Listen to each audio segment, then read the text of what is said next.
Bismillahirrahmanirrahim. Muslimin, muslimat sidang jamaah Masjid Darul Ghufran rahimakumullah. Assalamualaikum warahmatullahi wabarakatuh.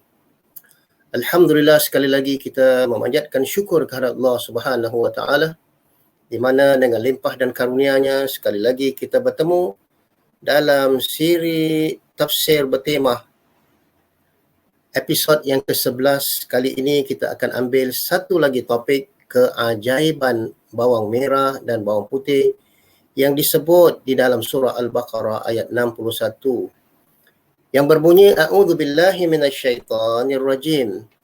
Wa idh qultum ya Musa lan nasbira ala ta'amin wahidin fad'u lana rabbak yukhrij lana mimma tunbitul ardu min baqliha wa qithaiha wa fumiha wa adasiha wa basaliha ila akhir ayat. Yang bermaksud, ingatlah tatkala ketika kamu berkata, hai Musa, kami tidak boleh sabar, tak tahan dengan satu macam makanan sahaja. Oleh itu, mohonlah untuk kami dari Tuhanmu agar dia mengeluarkan bagi kami dari apa yang ditumbuhkan bumi, daripada herbanya, sayur-sayurannya, ketimunnya, bawang putihnya, kacang adasnya dan bawang merah. Surah Baqarah ayat 61 tadi. Maka di antara sayur-sayuran, ketimun, bawang putih, kacang adas dan bawang merah, termasuklah juga yakni apa-apa sahaja herba yang Allah taburkan di atas muka bumi. Maka Nabi Musa berkata kepada kaumnya dengan nada yang sinis, apakah kamu menghendaki sesuatu yang serendah ini sebagai pengganti yang lebih baik, iaitu mereka mahukan makanan manna yang manis dan disenangi oleh semua orang, dan juga salwa termasuk burung yang paling lazat dagingnya. Maka seterusnya kita lihat mereka meminta Nabi Musa alaihi salam sesuatu makanan yang lebih rendah, sedangkan itulah makanan yang terbaik bagi mereka ketika itu, yakni manna dan salwa. Tetapi mereka mahukan apa yang ditumbuhkan dari bumi seperti sayur-sayuran, ketimunnya, bawang putihnya, kacang adas dan bawang merah. Maka sudah pasti di sana ada beberapa khasiat. Maka para ulama membincangkan tentang apa itu fum wa fumiha. Fum maknanya telah diperselisihkan oleh di kalangan ulama salaf. Ada yang berpendapat bahawa fum itu adalah bawang putih, seperti mana pendapat Ibnu Mas'ud, Mujahid, Rabi' ibn Anas menafsirkan bahawa fum itu adalah bawang putih ataupun garlic. Ada juga ulama berpendapat bahawa fum adalah segala herba yang dapat dimakan dan Allah taburkan di atas muka bumi. Ribuan, jutaan herba-herba yang terdapat. Basal ataupun bawang merah, menurut hadis Abu Daud meriwayatkan dalam sunannya bahawa ketika Aisyah ditanya mengenai bawang merah, dia menjawab bahawa makanan yang terakhir yang Rasulullah SAW makan mengandungi bawang merah sebelum beliau wafat. Maka bawang merah bersifat panas dan mempunyai beberapa kelembapan berlebihan. Bawang merah dapat membantu menguatkan perut dan menambahkan sperma, membuang lendir dan membersihkan perut untuk penghadaman. Begitu juga menurut Ibnu Qayyim Al-Jauzi dalam kitabnya Tibbun Nabawi, bawang merah boleh mengobati panau dan amat bermanfaat jika digunakan sebagai salap di sekitar bahagian yang diserang keguguran rambut. Ada juga pendapat mengatakan bahawa kutil boleh dihancurkan dengan berkesan jika bawang merah itu bercampur dengan garam dan disapu beberapa kali pada kutil tersebut dengan izin Allah Subhanahu wa ta'ala. Maka seterusnya kita lihat bahawa namun walaupun bawang merah, bawang putih ini mempunyai khasiat, dalam hadis riwayat Imam Muslim bahawa Rasulullah SAW melarang orang yang memakan bawang merah memasuki masjid kami, sebagaimana hadis yang terdapat, la yaqrubanna masajina hadha akilul basal, tidaklah menghampiri masjid kami ini sesiapa yang memakan bawang merah, kerana bawang merah kalau dia makan secara mentah dan begitu juga bawang putih, maka bau mulutnya boleh mengganggu para musallin sebagaimana orang yang merokok dan masuk ke masjid. Bawang merah bersifat panas, mempunyai kelembapan berlebihan, dapat mencegah bahaya air yang tercemar dan mengusir bauan beracun yang terdapat di dalam bau badannya. Jadi kalau kita lihat bawang putih dan begitu juga bawang merah yang kecil ini ataupun bawang putih tunggal mempunyai khasiat yang luar biasa. Dan menurut Ibn Qayyim Al-Jauzi dalam kitabnya Tibbun Nabawi, dikatakan bahawa bawang merah yang dimasak mengandungi banyak nutrisi dan boleh mengobati penyakit kuning, jaundice ataupun batuk ataupun sesak nafas.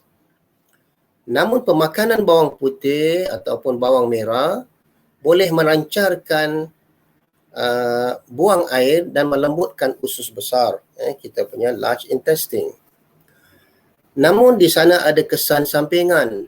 Bawang merah boleh menyebabkan migrain, sakit kepala ataupun masuk angin dan menggelapkan penglihatan. Juga boleh menyebabkan sifat pelupa jika dimakan berlebih-lebihan. Namun kalau kita lihat orang-orang dahulu, datuk nenek kita, di rumah mereka pasti ada bawang putih, bawang merah, halia, kunyit, lengkuas dan sebagainya.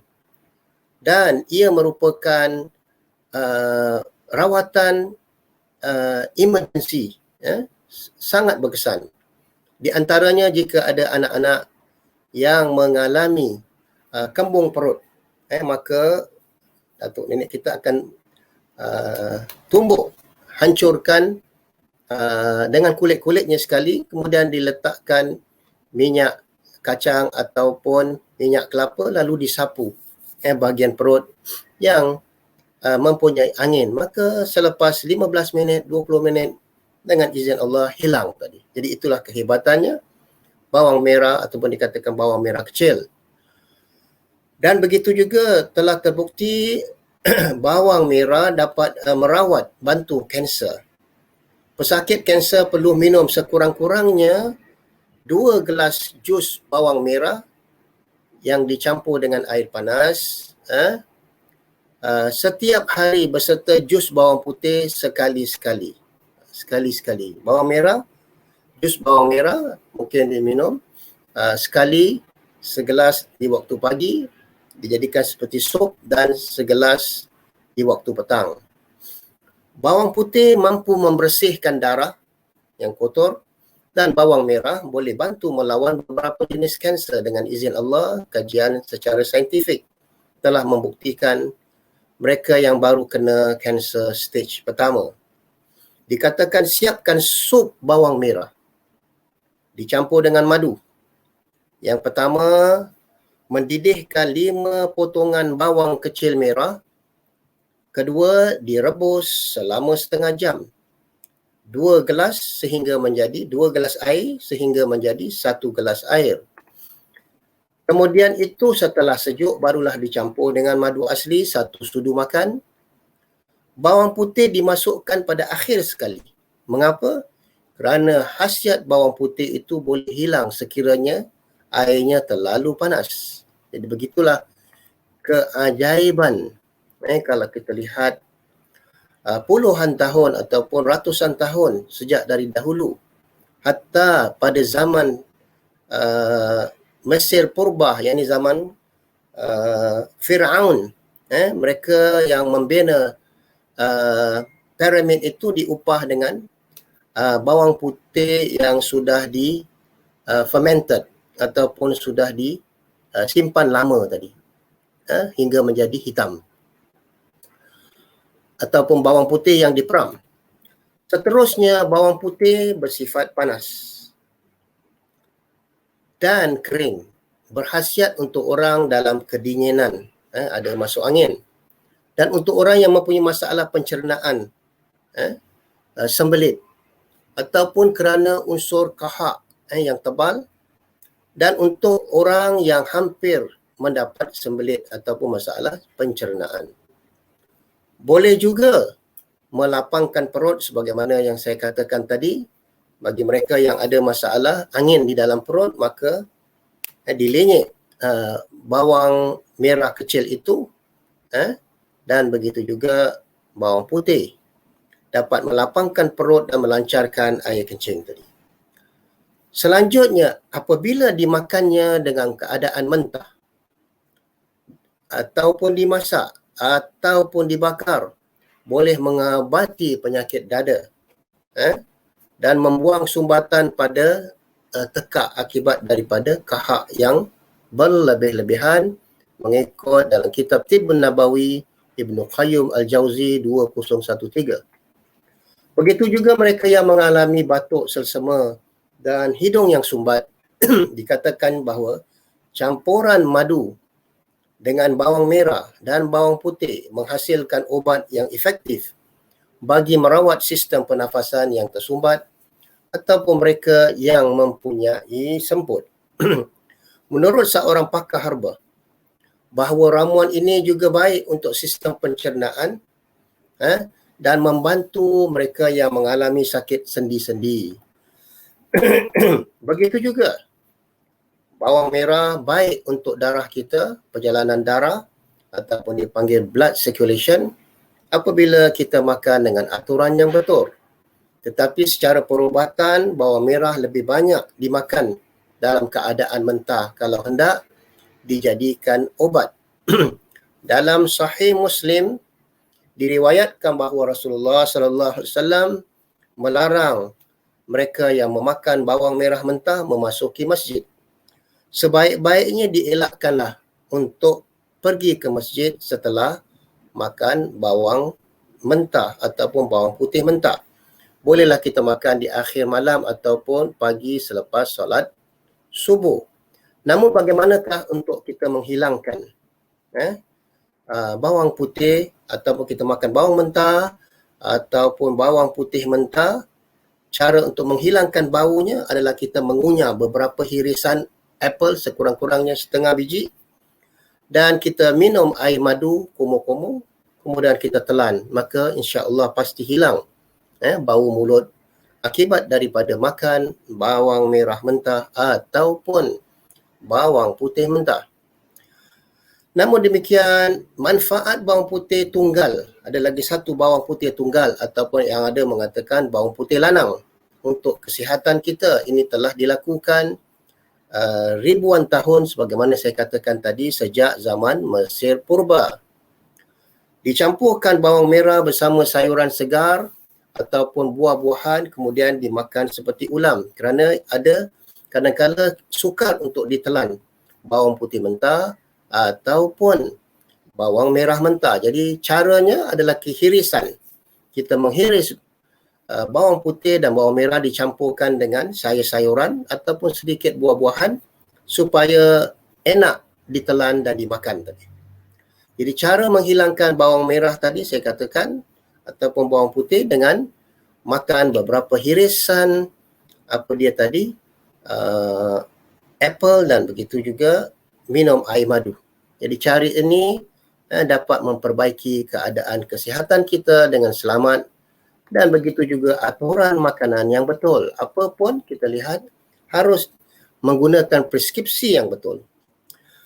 Seterusnya, manfaat bawang putih tunggal ataupun bawang lanang untuk kesihatan ada lebih kurang 8 khasiat ataupun 9 tadi. Yang pertama, bawang putih lanang ini dapat bantu menurunkan tingkat kolesterol. Ini telah terbukti dengan beberapa kajian saintifik.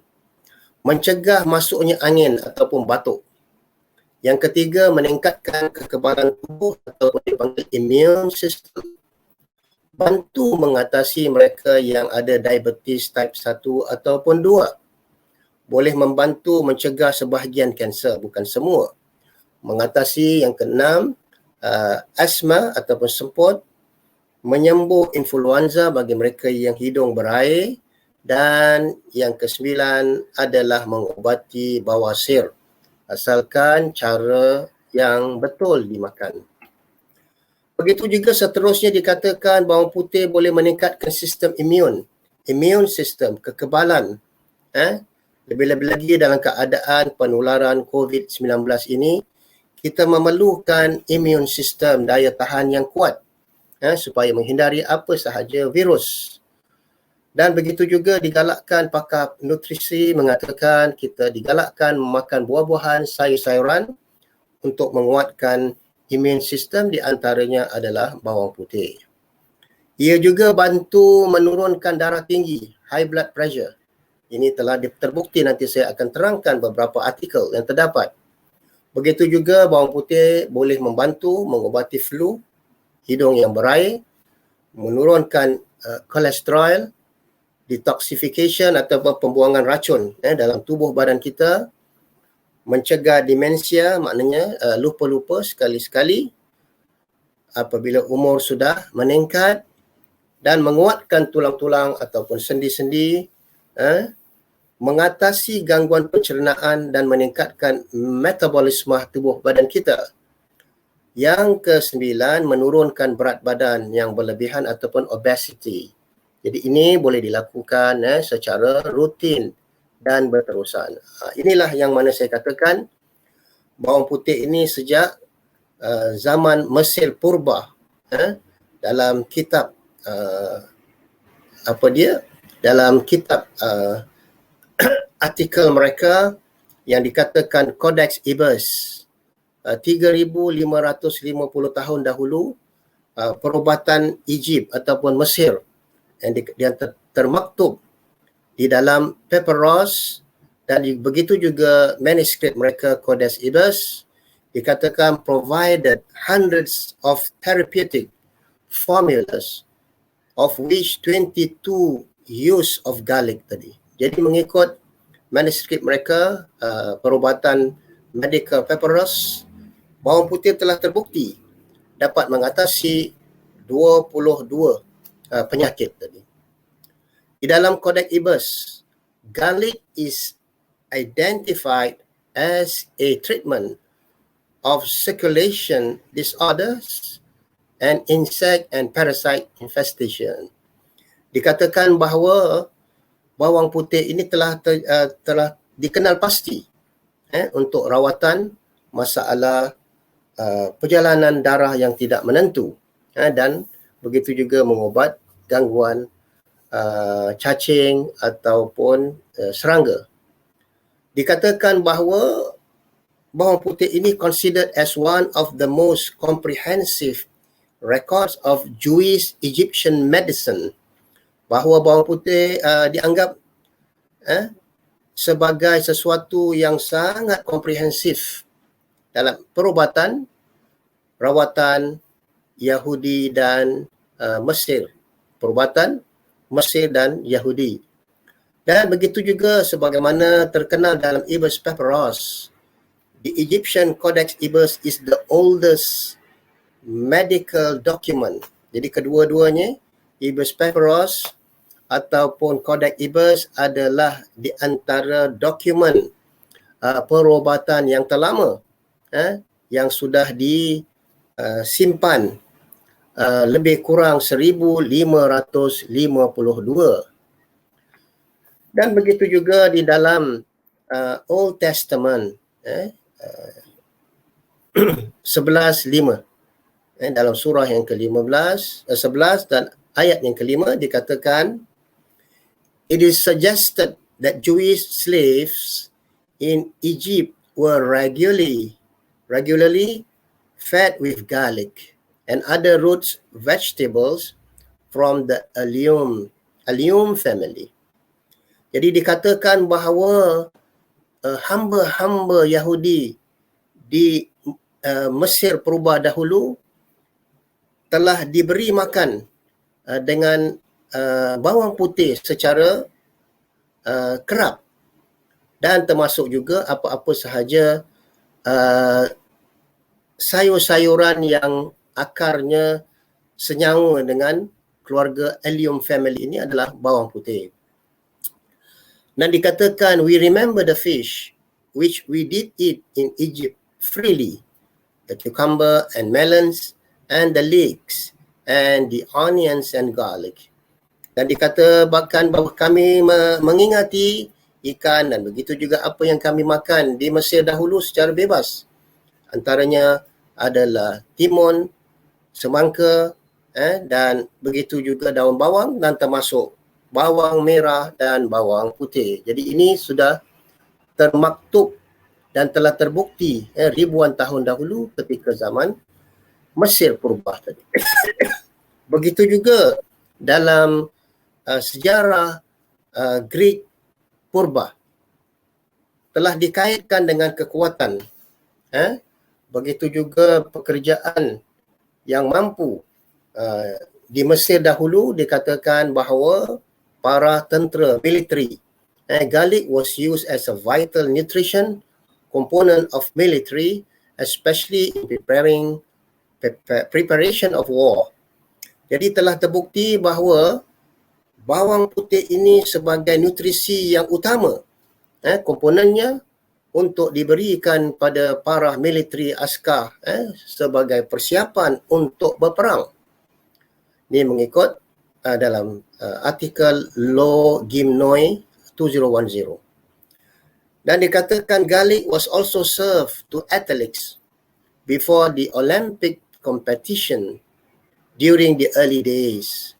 Dikatakan bahawa di antara nutrisi untuk dibekalkan oleh para atlet, para ahli sukan sebelum mereka ikut serta dalam sukan Olimpik sejak daripada awal tahun dahulu zaman Greek, dan Hippocrates juga menganggapnya Hippocrates yang digelar sebagai father of medicine ataupun bapa kepada perubatan, use garlic as a component of his pharmaceutical remedies. Dia menggunakan bawang putih sebagai komponen dalam ubat-ubat pharmaceuticalnya menurut Law Gymnoi. Seterusnya, khasiat bawang putih ada yang dikatakan dia dalam gugusan ataupun dia bawang putih lanang ataupun tunggal, dia hanya satu sahaja. Dan dikatakan juga sejak ribuan tahun bawang putih ini digunakan untuk masak-masakan untuk memberi kelazatan, untuk menambah kelazatan masakan. Dan begitu juga bawang putih, uniknya dia mengandungi kandungan sulfur yang tinggi.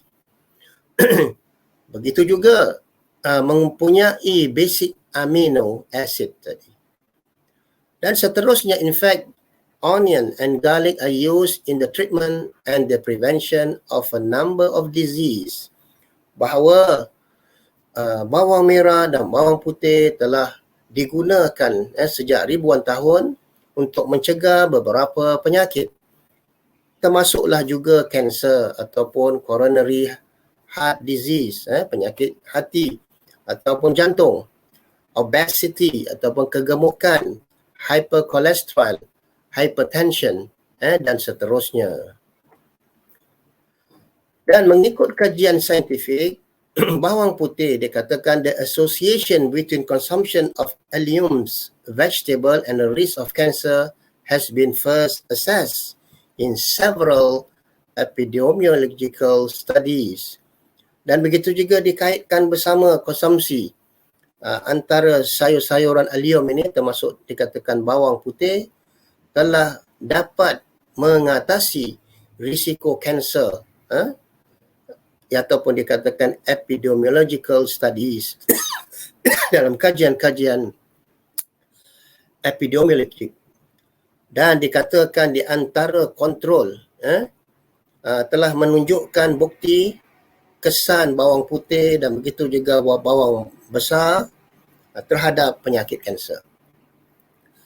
Contohnya, kalau dilihat mengikut statistik bahawa yang berkaitan dengan masalah kanser perut, dikatakan bahawa risiko tinggi, dikatakan mereka ada 10 kali ganda lebih tinggi risiko mereka yang memakan bawang putih sekurang-kurangnya 1 kg, 1 gram bukan 1 kg sehari, berbandingkan mereka yang mengalami risiko yang rendah apabila dia makan 20 gram antara bawang putih. Jadi menunjukkan bahawa bagi mereka yang membudayakan memakan bawang putih, didapati bahawa 10 kali tingginya dapat mengelakkan daripada penyakit ataupun risiko kanser. Sekurang-kurangnya 1 hari 1 gram, ataupun berbandingkan dengan mereka yang mempunyai risiko yang rendah,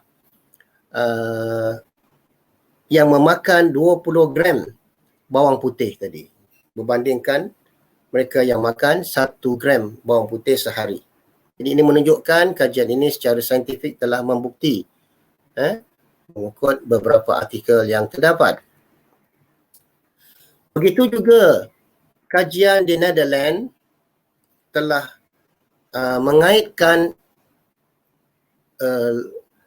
risiko yang rendah terhadap collateral breast cancer, terhadap mereka yang mengalami penyakit usus ataupun kanser payudara ataupun kanser paru-paru, dikaitkan dengan memakan bawang besar ataupun bawang merah dan pemakanan bawang putih mengikut Doran E1996.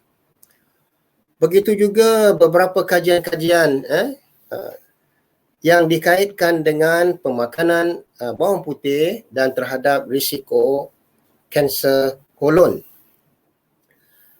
Telah menunjukkan kajian ini bahawa wanita yang makan kadar bawang putih yang tinggi, dia dapat menurunkan 50% risiko kena kanser payudara dan begitu juga kanser kolon, ataupun dipanggil 50% lower risk of cancer of distal colon compared to women of the West who do not consume garlic tadi, ataupun who had lowest level of garlic consumption.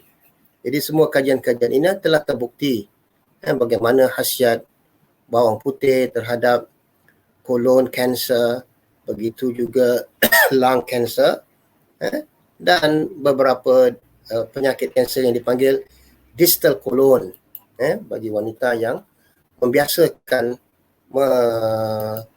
konsumsi atau memakan bawang putih. Di antaranya adalah bawang putih tunggal. Sekarang ini tidak ada masalah. Kebanyakannya daripada Indonesia, daripada Thailand, dan begitu juga Malaysia yang masuk ke Singapura. Jadi bawang putih dan bawang merah dapat mencegah beberapa yang dikatakan breast cancer, kanser payudara. Dan kadar bawang putih yang diamalkan mengikut kajian mengatakan antara 2 gram hingga 20 gram sehari tadi. Kalau 2 gram tu mungkin hanya 1 ulas sahaja. Tapi kalau 20 gram lebih kurang antara 8 hingga 10 biji sehari. Pagi, petang ataupun itu digalakkan pagi dan petang.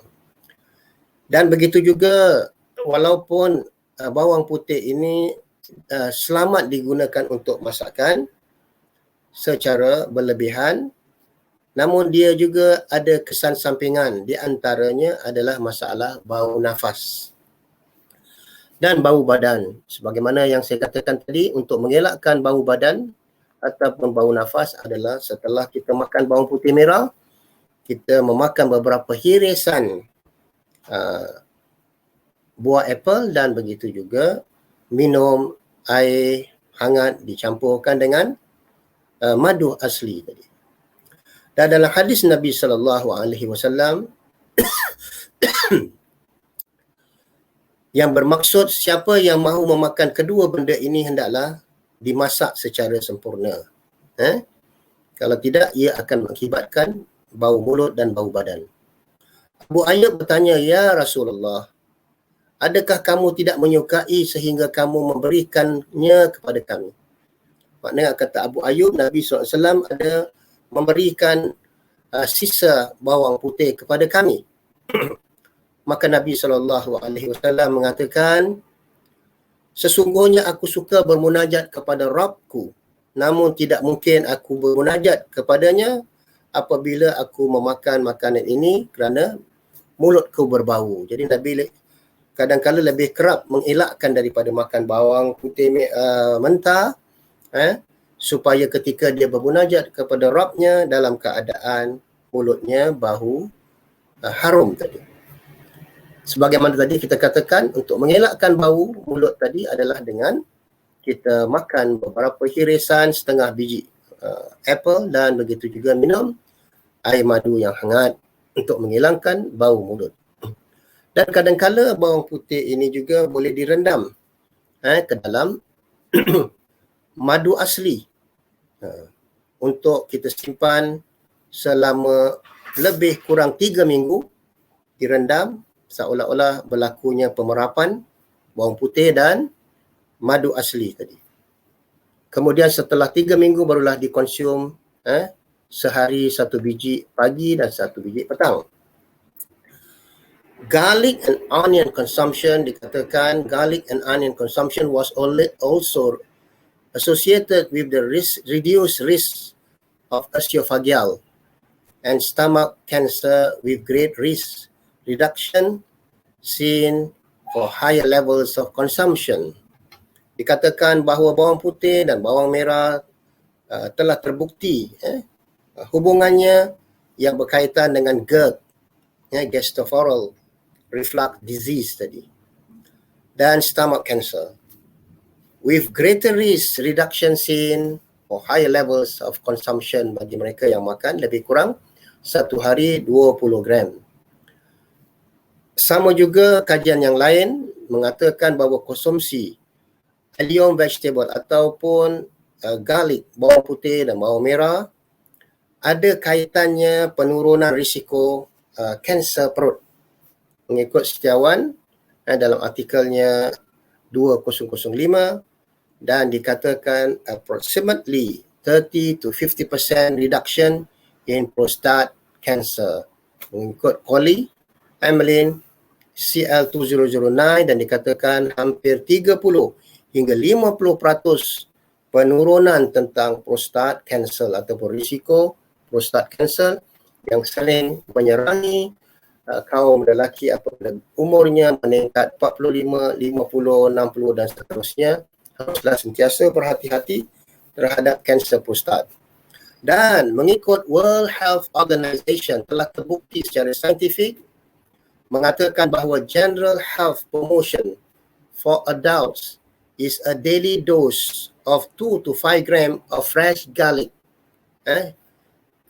Hampir-hampir satu gugusan, antara 6 ataupun 7 clove bawang putih yang segar lebih kurang dalam 5 gram.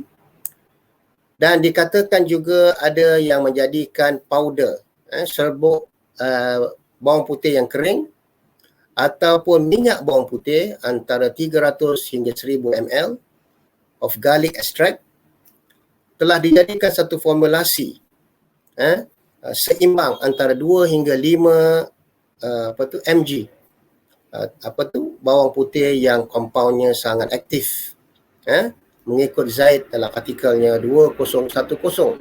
Jadi ini terbukti telah disahkan oleh WHO ataupun World Health Organization, maknanya Badan Kesihatan Dunia.